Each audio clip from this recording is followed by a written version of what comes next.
much for agreeing to come and chat to us today.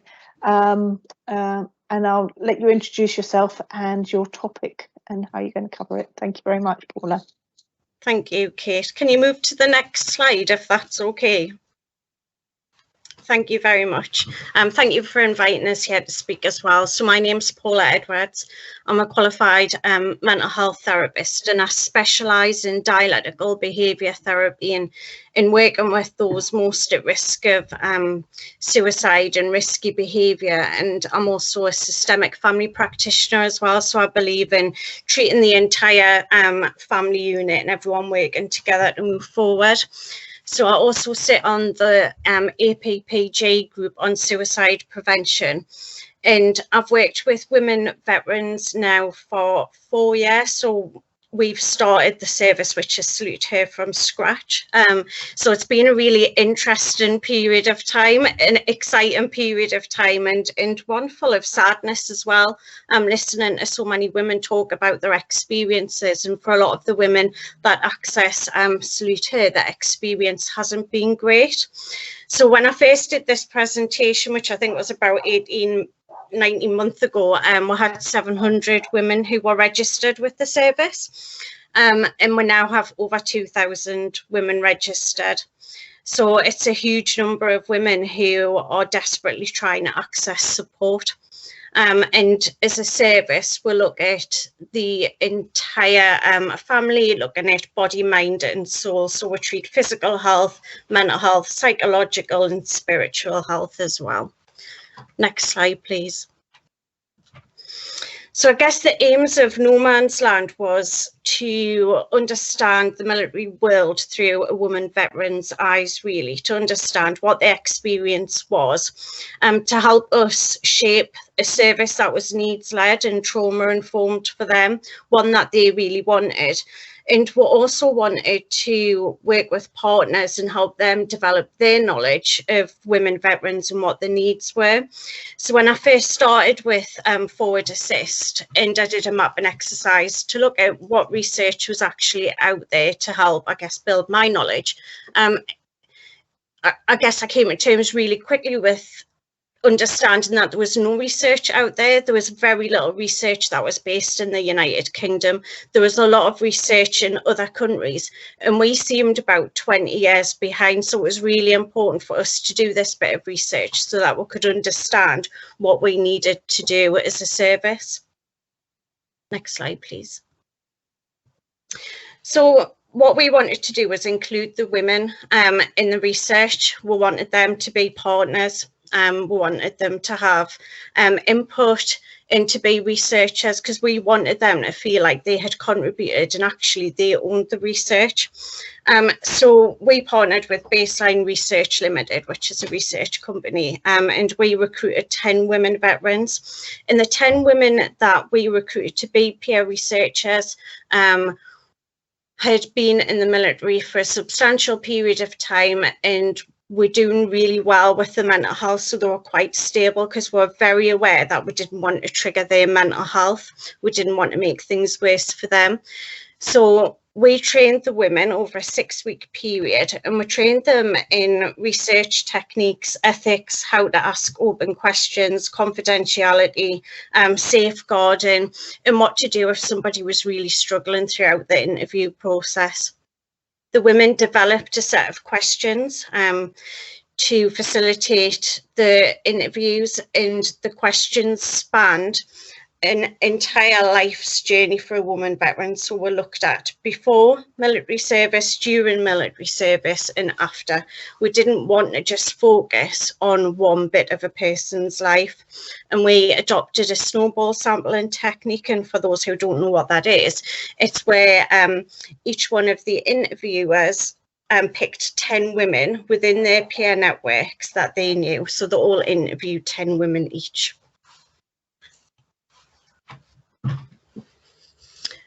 So the demographics of the women that were interviewed was the youngest was 28 and the oldest was 72 years old.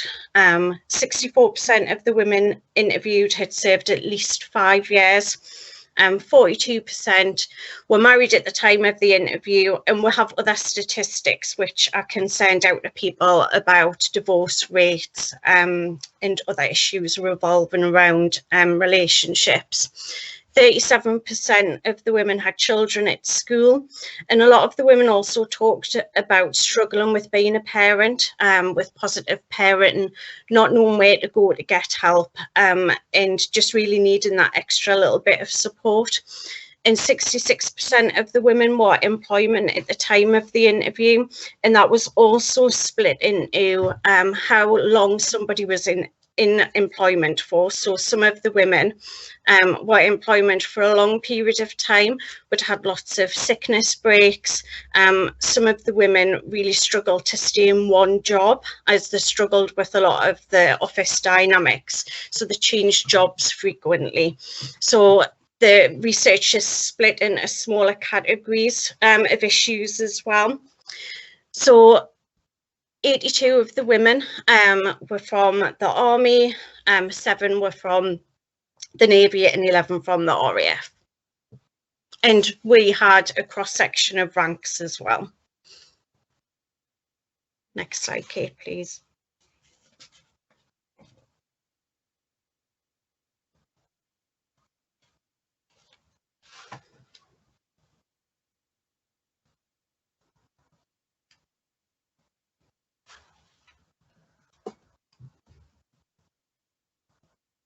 You're on mute, Kate. Do you want me to skip this one? Yes, please.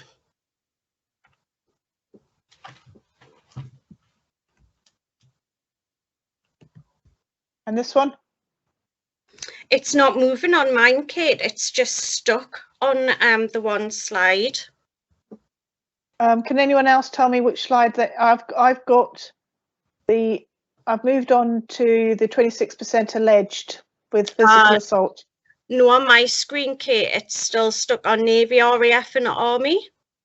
I've moved on. Can someone else tell me what slide they're leading? Yeah, Kate, I can see what you can see. So it's you, Paula. I'm afraid that's stuck. So I have moved on to the next slide. I'm on the 26% alleged. Okay. I can only see the Navy, RAF and Army slide as well. Yeah, that's all I can say. That's okay. I'll move on to mine. So before military service, when we looked at this area of a woman's life, a lot of the women talked about the areas that they had come from, and it was really apparent that a lot of the women came from areas of multiple deprivation.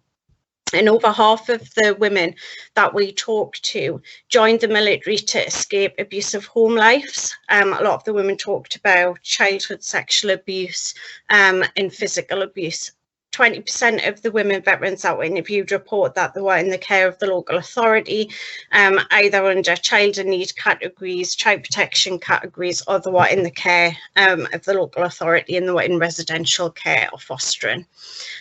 Many of the women left school without any formal qualifications, and 46% of the women regularly trained at school. And a lot of the women actually talked about really struggling with bullying in school and feeling like they didn't fit in they weren't part of the school environment, so they felt really lost and really isolated. So they wanted to be part of something where they felt accepted. So during military service, many of the women that we interviewed talked about being so proud about being in the military.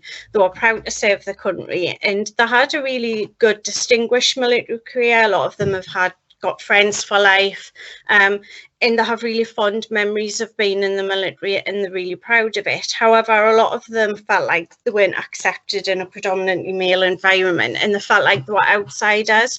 And if we look at the theory of mattering, a lot of the women talk about feeling like they didn't matter. So they felt that the contribution didn't matter and that they didn't matter at all. So they didn't feel like they belonged, and they felt really lost, which then feeds into a lot of the childhood abuse that some of the women experienced. 73% of the women witnessed or experienced sexual discrimination. and 52% of the women reported that they had been sexually assaulted in the military. And when we looked at the sexual assault and the trauma categories, were split up into sustained trauma and witnessed trauma, because a lot of the women talked about having survivor guilt. So women said that they witnessed another woman being sexually assaulted or bullied or physically assaulted, and they didn't do anything about it because they didn't feel safe enough to be able to do something. So they carry an immense amount of guilt around with them. And what our research also demonstrated was that women didn't report sexual assaults or bullying or harassment because they feared that it would damage their career or that they wouldn't be believed. And for many women who did report any of the abuse categories, they suffered further abuse because of it.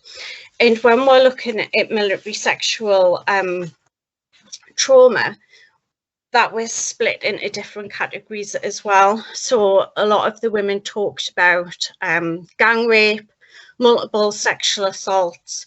Some of the sexual assaults were recorded and on smart devices or smartphones and shared around camp. Some of the women have described and observed that their sexual assault is actually on pornography websites. And 4 of the women reported being infertile now due to complications because of the sexual assault. So from a trauma perspective, a lot of the women have really struggled with being in an environment where they felt like they were going to have a promising career and that they were going to be kept safe, but weren't. So a lot of the women really struggle around those kind of issues surrounding institutional betrayal. 66% of the women interviewed reported that they had experienced ongoing bullying during the military service as well.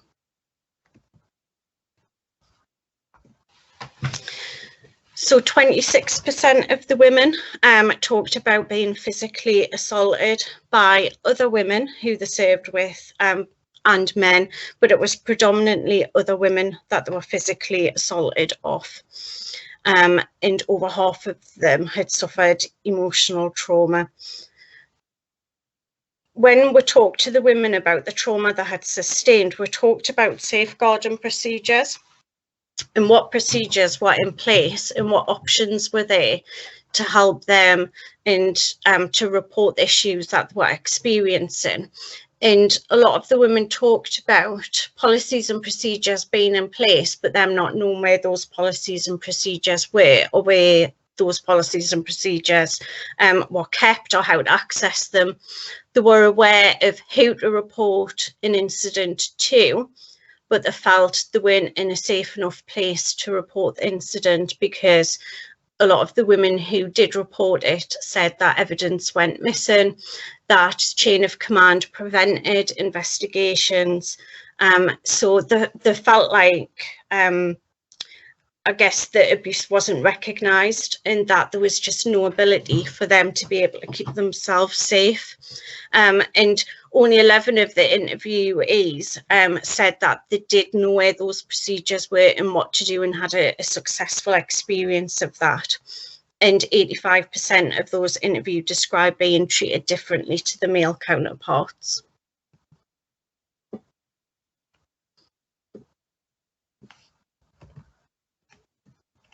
So from a transitional point of view, for many of the women, 40% of the women decided to leave the armed forces due to trauma-related stress.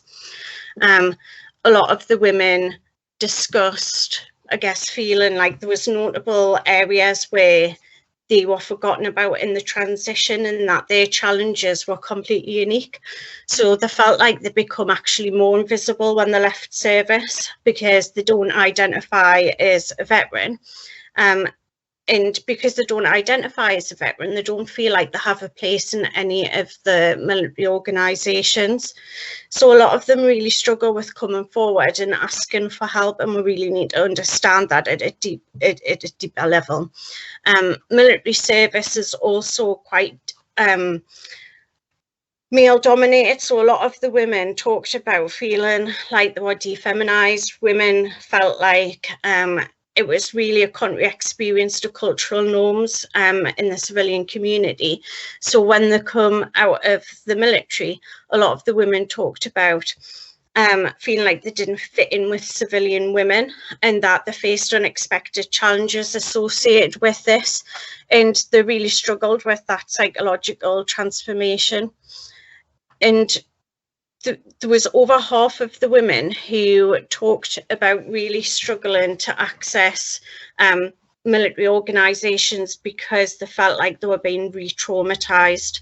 So a lot of the women talked about going into a military charity, and although the military charity had a lot of great services that they could access, because there was a lot of men there, they didn't feel safe. So they couldn't go to those organisations, and they couldn't access help from the NHS, they felt, because they didn't fit in there.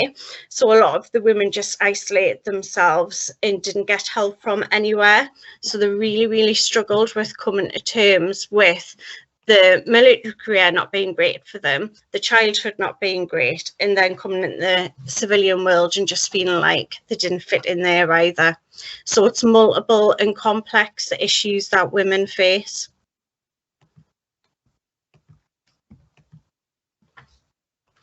So some of the transitional issues is about being scared that they might bump into the perpetrator, and 36% of the women felt like they'd bump into the perpetrator. 15% of the women felt like they didn't feel safe around men. Many had a bad experience. And some of the women talked about going to services and being told that they were too complex or too broken, or that they didn't meet the criteria, or being passed from pillar to post. And from a trauma-informed point of view, that didn't help with the mental health at all, and it actually created further crises, mental health crises for them. And some of the women also talked about not wanting to go to a military organisation in case it reminded them of being in the military to a certain degree, and being worried that that kind of culture would re-traumatise them. So for a lot of the women who access Salute Here, they have multiple and complex issues from a physical health and a mental health point of view. Women seem to have a lot of issues around relationships as well. So they have a lot of attachment problems and disorders. They have a poor understanding of social interactions, really struggle within relationships, parenting problems, trust issues. And there's a high percentage of the women who access Salute Here who are in domestic violence relationships. A lot of physical health problems and somatisation, sleep disorders, poor immune systems and eating disorders. So there's a lot of issues that women present with when they come to Salute Here.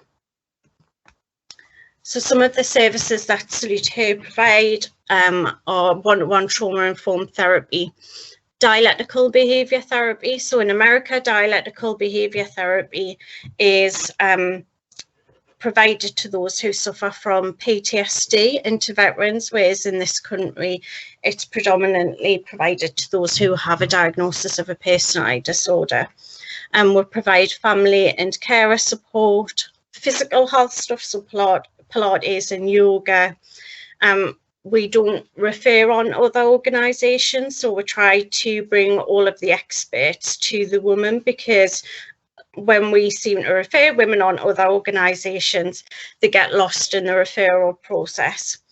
We have childcare facilities, so all of the barriers that women talk about when they're talking about trying to seek help, we have removed them all. So if a woman is a single parent and she needs to access therapy or a group, we provide childcare so that when she comes, she doesn't have to worry about childcare as well. So we provide training, domestic violence training, and then a lot of virtual support as well. So for a lot of organisations, I think C19 has been really difficult for them, and it's difficult to manage a service through that process, but for our service it's been absolutely amazing. And I'm really quite old-fashioned and thought I had to provide services one-to-one because it's what I've done for the past 20 years and face-to-face, but actually providing virtual therapy and virtual groups has been absolutely amazing. And I think that's why our referrals have went up so much, because women feel safe in their own home. They don't have to worry about childcare, and actually the journey to therapy can be really traumatizing for people, so that barrier has been removed as well. So when women access therapy, it's pure time where the woman is actually getting so much out of it. So some of the key recommendations from our research was to create a Women Veterans Department in the Office of Veterans Affairs. We really feel like a woman's experience is completely unique, and that services actually need to be set up to make sure that the trauma informed and asking women what they actually want. We want military sexual trauma and moral injury to be acknowledged and screened for. That's really important, and it's absolutely missing at the minute. So I have a group of women who have sustained military sexual trauma, have moral injury, and they're not being asked the question. So if it's not being screened for, how can those women get the help and support that they desperately need? We also want a robust reporting system for women veterans who wish to report historical sexual abuse, and we really feel like there should be a collaborative between civilian and military police, because at the minute, a lot of the women, and I would say over half of the women who've accessed Salute Her, do not have any faith in military police forces. So it's really important that there's a collaboration, and that the MOD should also offer in-depth psychological screening for individuals who may have suffered adverse childhood experiences. There's quite a lot of research in America that talks about women being most at risk of military sexual trauma, and it usually occurs before the age of 25. And the majority of those women who had disclosed that in America had suffered childhood sexual abuse as well. So I think it's about exploring the correlations between those. Thank you, everyone. That's it. That's it from me.